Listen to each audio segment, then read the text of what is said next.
Let's just jump right into it. I want you to imagine something for a second. Imagine spending years, maybe even decades, building trust. You put in the hard work, you show up every day, you prove your character time and time again. And then, one rumor. One whispered story is all it takes to make people look at you completely differently. Suddenly, your friends become distant. Your colleagues get, a little cautious around you. Conversations literally stop the second you walk into the room. It really brings up a deeply unsettling question, doesn't it? Why does one single negative story have the power to just erase years of good character? I mean, why is trust built so incredibly slowly but destroyed in an instant?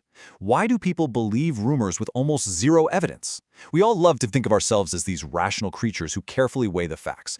But this whole phenomenon, it proves that something much more primal is overriding our logic. The author Robert Greene believed this wasn't just unfair, it's actually hardwired into human nature. In his massively best-selling book, The 48 Laws of Power, he looked at 3,000 years of history, from Machiavelli to Henry Kissinger, and he made this exact concept Law 5. It says, "So much depends on reputation, guard it with your life." Greene observed that reputation is literally the cornerstone of power. But here's the thing, he wasn't just talking about appearances. He was talking about ultimate control and survival. But why? Why did history's most cunning figures guard their reputations with such absolute paranoia? Why do people judge us before they even truly know us? Well, to figure that out, we have to look past history and ask what is actually happening in the physical brain when a reputation is ruined. Today, we're going to investigate this through an absolutely fascinating clinical neuroscience study published in the Journal of Neuroscience. And trust me, what they found reveals how reputation literally alters our physical reality. Okay, so to figure this out, scientists place subjects inside an fMRI machine for what's known as a random dot motion, or RDM, experiment. I really want you to put yourself in their shoes for a second. Imagine you're in the brain scanner. You're paired with a total stranger.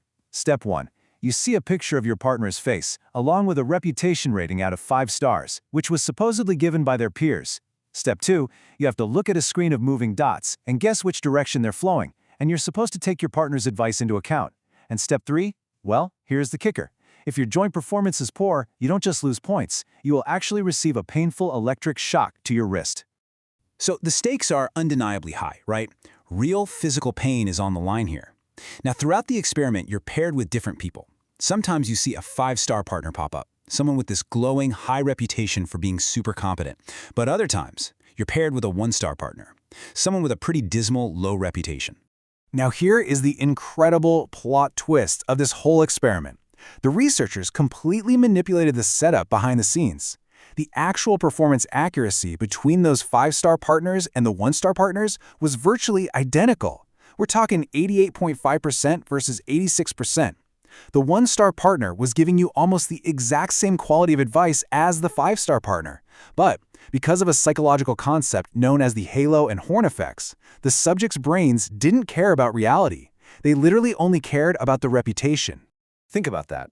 Despite the partners having nearly identical accuracy, the subjects just blindly conformed to the 5-star partner's estimates.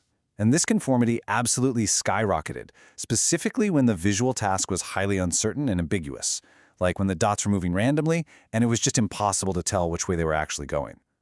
When things got confusing, the subjects clung to the 5-star partner's advice like a life raft.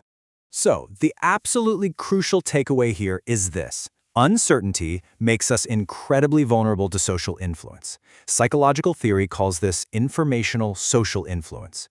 When we humans face ambiguity, when we just don't have all the facts, we do not compute data like a computer. No way. We rely on mental shortcuts. We instinctively seek out and trust those who have high reputations, and we completely bypass our own critical thinking in the process. And on a biological level, those fMRI scans map this out perfectly. Look at this. When subjects conformed and agreed with their 5-star partner, a part of the brain called the ventromedial prefrontal cortex, or VMPFC, lit up, integrating a socially relevant reward signal. Basically, it felt really good to agree with a good reputation.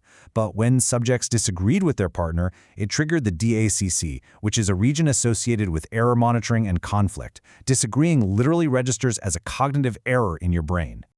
Which brings us right back to our central mystery. We now know that following a good reputation feels like a reward. So what happens to the human brain when a reputation goes bad? Why on earth did Robert Greene warn us that a ruined reputation is so incredibly destructive that we have to guard it with our lives? Well, this is where the mystery truly unravels.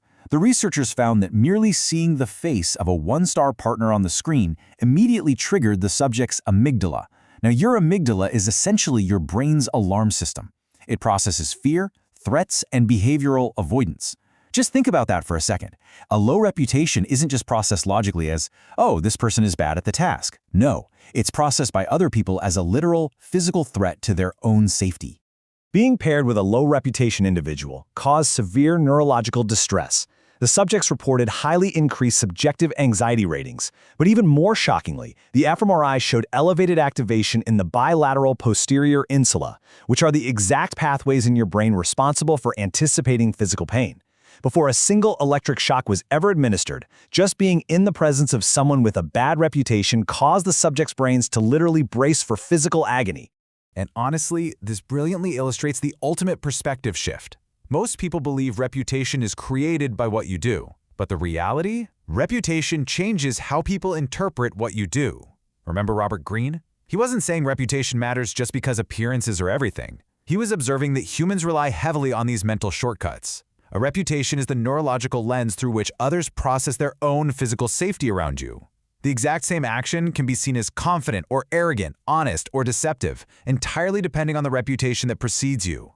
Your reputation isn't just what people think about you. It's the filter for reality itself. So I'll leave you with this final thought for our explainer today. If someone who had never met you heard your name today, what story would they hear before you ever even spoke? Really let that sink in. If you found this investigation into the hidden mechanics of human nature as fascinating as I did, hit subscribe, leave a comment below with your thoughts, and keep exploring with us. See you next time.